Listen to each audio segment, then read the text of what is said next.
Vamos a pasar al fiscal Diego Luciani, que creo que acaba de publicar un libro que va a ser interesante. Creo que está publicado en España y todavía no lo tenemos disponible en Argentina, pero espero que llegue pronto, con un análisis de la justicia y de su funcionamiento. Así que lo dejamos con el fiscal Luciani, que seguramente tendrá mucho para decirnos en este tema. Bueno, muchas gracias. Muy buenos días a todos. Gracias, Pablo. Gracias, Martín.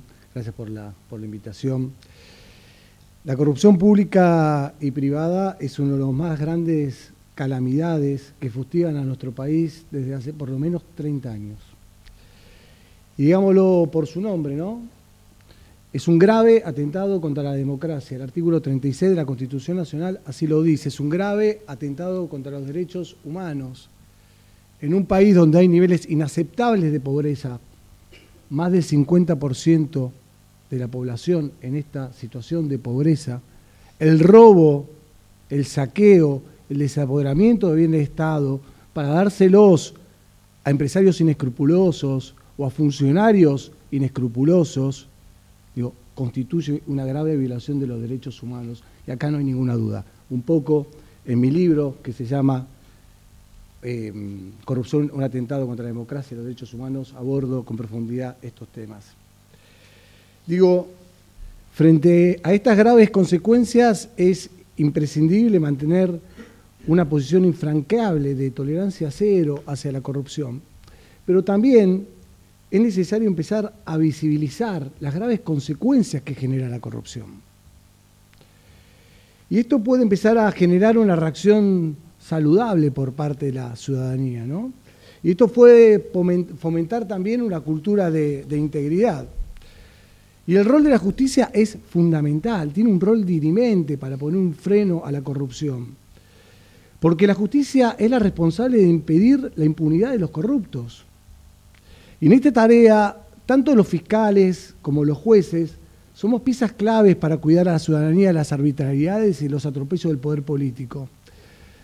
Cuando todos los organismos de control se encuentran parasitados, como hemos visto y hemos comprobado nosotros durante 10 años, la sociedad ve en los fiscales, la sociedad ve en los jueces la última alternativa de poner freno a estos abusos y estos atropellos. Por eso la justicia tiene que juzgar con firmeza y con celeridad a sus responsables. Tiene la obligación de evitar las dilaciones que dan lugar a manipulaciones, que dan lugar a interpretaciones. Tiene que lograr sentencias ejemplares. ¿Y qué implica estas sentencias ejemplares?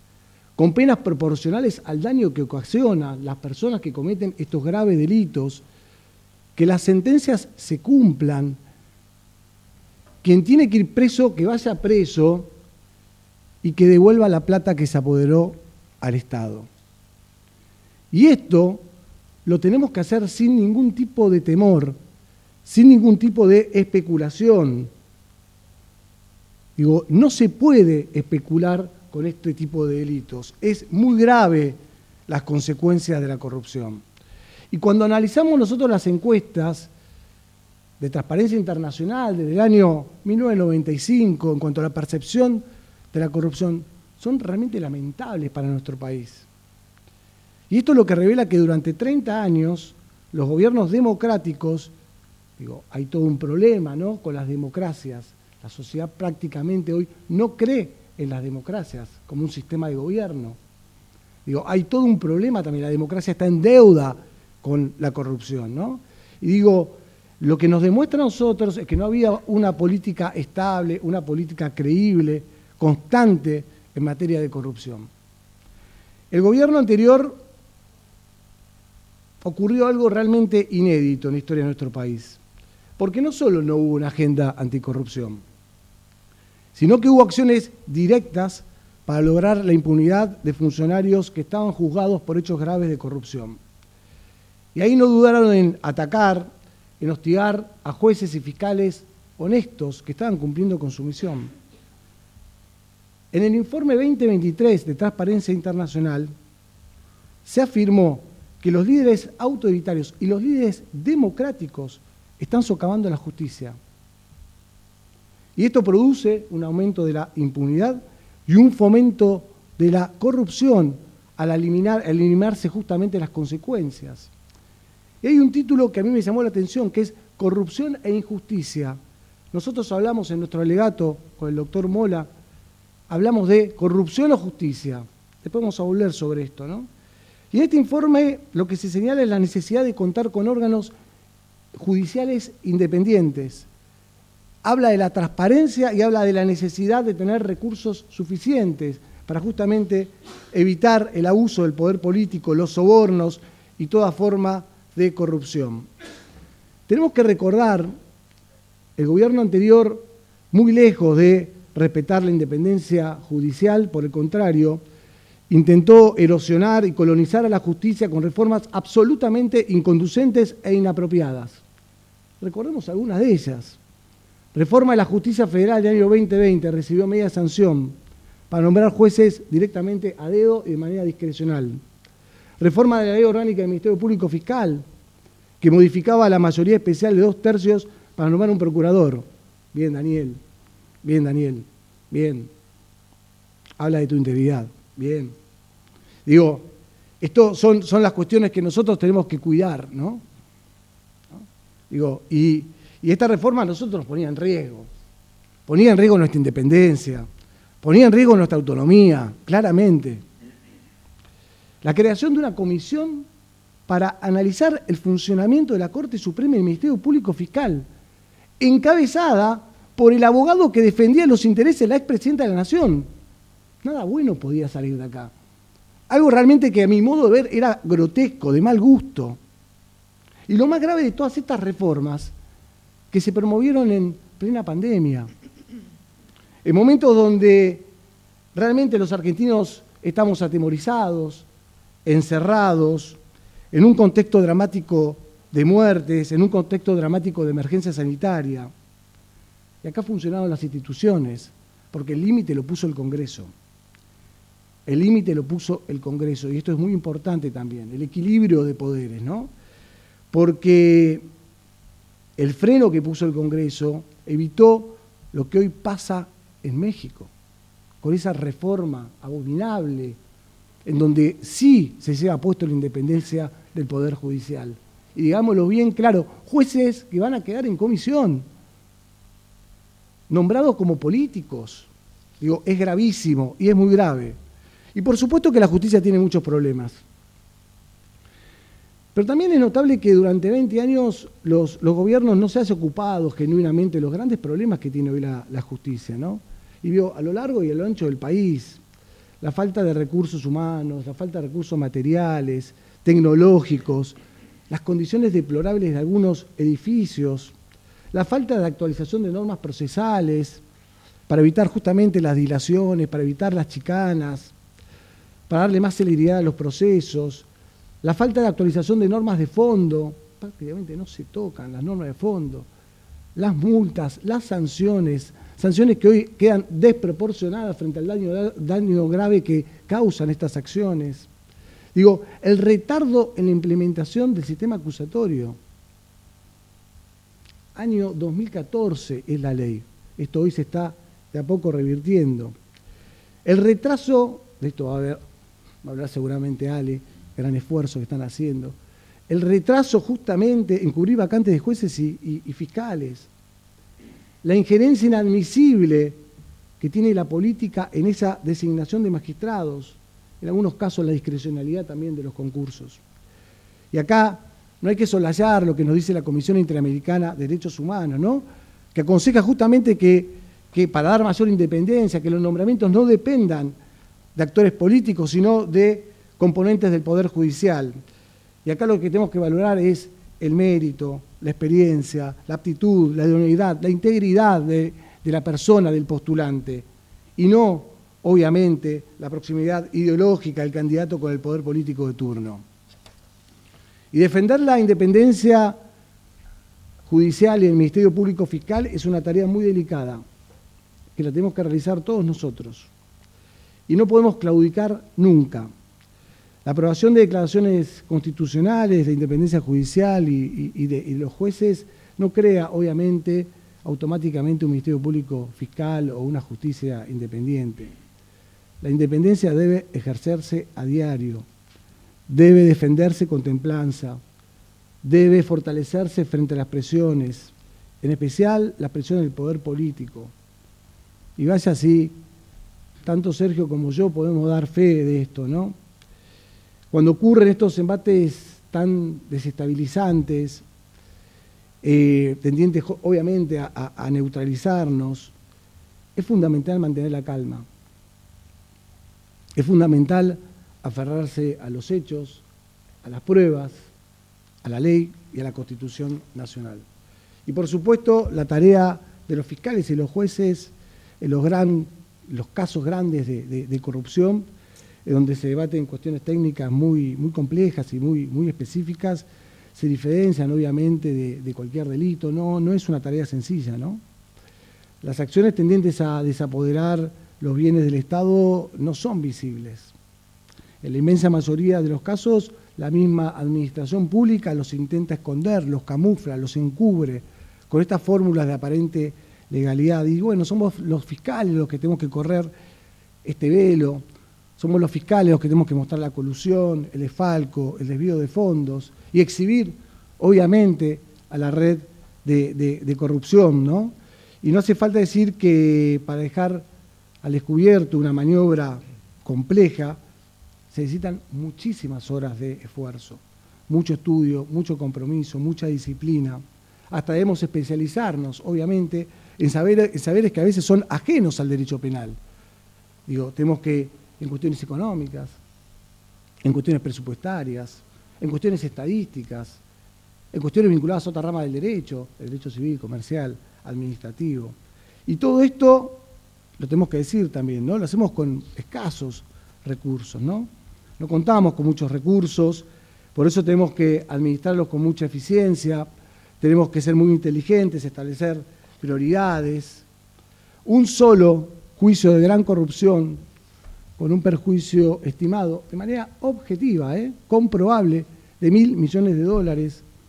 Tuvimos que analizar 70 cuerpos de actuación en la causa principal, 51 procesos licitatorios, cada uno de estos cuerpos tenían entre 20 y 30 cuerpos, más diferentes expedientes vinculados que tienen que ver con modificaciones de obras ilegales, ampliación de plazos infundados, anticipo de pago, casi 5.000 expedientes. Además, causas satelitales y además otra información que fuimos pidiendo a los distintos organismos. Fíjense cómo todo este caudal de información, lo difícil que es este análisis. Y este análisis lo hicimos 6 personas, con Sergio y 6 personas más. Tuvimos que diseñar diferentes estrategias, ¿no? Y estas estrategias se hacen desde el inicio del juicio, la experiencia del juicio oral, al ofrecer la prueba, al contestar 51 planteos preliminares, al preparar cada uno de los interrogatorios que duraban entre 4, 5, 6, algunos 12 horas. Mientras tanto, responder innumerables planteos de las defensas, mientras tanto, preparar el alegato, y mientras tanto, otras 200 causas que teníamos en la Fiscalía. Una gran ayuda recibimos en los últimos meses, antes de los alegatos, por parte del doctor Ipogorski, que nos ayudó en la tarea de estas 200 causas de gran complejidad. Un solo caso de gran corrupción nos demandó a nosotros 3 años de debate, 130 audiencias, pasaron más de 100 testigos, 600 horas de debate, 70 horas de alegato. Todo esto intentando hacerlo en un lenguaje claro para que entienda toda la ciudadanía y además utilizando la tecnología para mostrar todas las pruebas que nosotros hacíamos referencia. Si no hubiese sido por la dedicación de Sergio Mola y por la dedicación del grupo de trabajo, era imposible hacer esto, ¿no? Y por supuesto poner al descubierto a una poderosa organización criminal conformada por altos funcionarios del Poder Ejecutivo, que lo hicieron por más de 10 años y se apoderaron fondos del Estado, no es una tarea sencilla. Y obviamente probar que más de 50 licitaciones se trataban de una ficción en donde en cada una de estas licitaciones no se respetaron ninguno de los principios de contratación pública, con convocatorias sin provisión presupuestaria, resoluciones para anular los controles, canales privilegiados de pago, sobreprecios, sobrecómputos. Digo, todo esto obviamente genera una reacción violenta de quienes quieren conservar sus propios privilegios.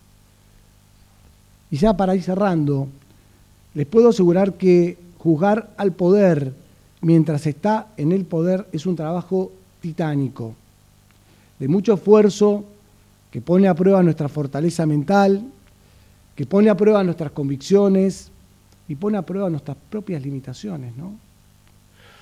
Nosotros padecimos casi en soledad situaciones impensadas en democracia. Y digo, durante el juicio, un cambio de gobierno, se puede ver la falta de independencia de algunos organismos. Total, la Oficina Anticorrupción, que depende del Poder Ejecutivo. El presidente nombra a su director, es decir, el presidente nombra a quien quiere que lo controle. Dejó de ser querellante de nuestra causa y de otras causas de corrupción. Los abogados fueron cambiando. La UIF, Unidad de Información Financiera, se transformó prácticamente en una defensa más, un papel vergonzoso durante el juicio. Hoy estamos padeciendo estas consecuencias. Argentina corre un serio riesgo de ingresar en la lista gris y tiene que ver con esto, ¿no? La falta de independencia de estos organismos. Los medios de comunicación colonizados por la corrupción nos hostigaron. La pandemia hizo que se suspendiera el juicio. No hubo ni un día que no descansamos para que se reanudara el juicio de diferentes maneras. Había mucha resistencia a reanudarlo.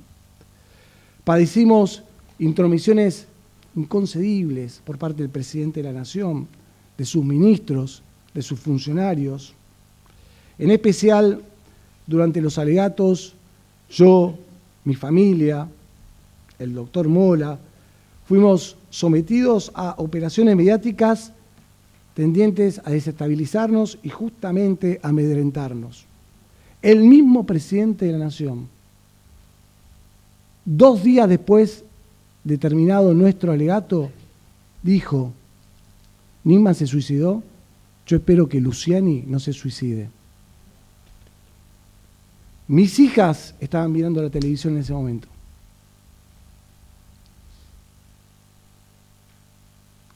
La hipótesis investigativa es que a Nisman lo mataron.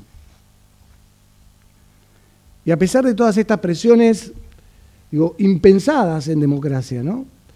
Tanto el doctor Mola, que está acá, al cual tiene todo mi reconocimiento, tipo íntegro, gran trabajador, gran generoso en venir a dar una mano en esta causa, nunca dudamos de lo que debíamos hacer. Nos mantuvimos firmes en nuestros principios, nos mantuvimos firmes en nuestras convicciones y no pudieron doblegarnos. En el alegato no solo, como les dije, le hablamos a los jueces y a las partes, sino también le hablamos a la sociedad. Y claro, para hablarle a la sociedad hay que hablarle de manera clara. Si yo les hablo a ustedes de que el empresario elegido por el poder se quedó a lo largo de 10 años con 400.000 hectáreas, ustedes me van a decir, y bueno, son 400.000 hectáreas, ¿qué es? Pero si les digo que esas 400.000 hectáreas representan 20 ciudades de Buenos Aires, empezamos a tomar dimensión de la gravedad de la corrupción. Digo, le hablamos a la sociedad, una sociedad que está harta de la corrupción, que le exige a la justicia valentía, que le exige celeridad, que le exige eficiencia, que quiere creer en la justicia. Por eso nosotros hablamos y dijimos una frase cargada de sentido, ¿no? Es corrupción o justicia, transparencia también lo toma, es corrupción o justicia. Y en esta puja los jueces, los fiscales, debemos cuidar de caer en las telarañas que tejen los corruptos, de evitar sus trampas, de evitar sus tentaciones, de evitar, obviamente, la seducción del poder. Porque no solo corrupción es un soborno, no solo corrupción es un pacto venal, no solo corrupción es el abuso funcional. También corrupción es ser tibios, también corrupción es ser funcionales a los intereses y a los tiempos políticos. También es corrupción no cumplir con nuestros deberes cuando los tenemos que cumplir. También es corrupción especular para sacar un provecho personal o profesional. La justicia no puede especular. Necesitamos más fiscales y jueces honestos, íntegros, libres de todas ataduras, que ejerzan su independencia con valor. Muchas gracias.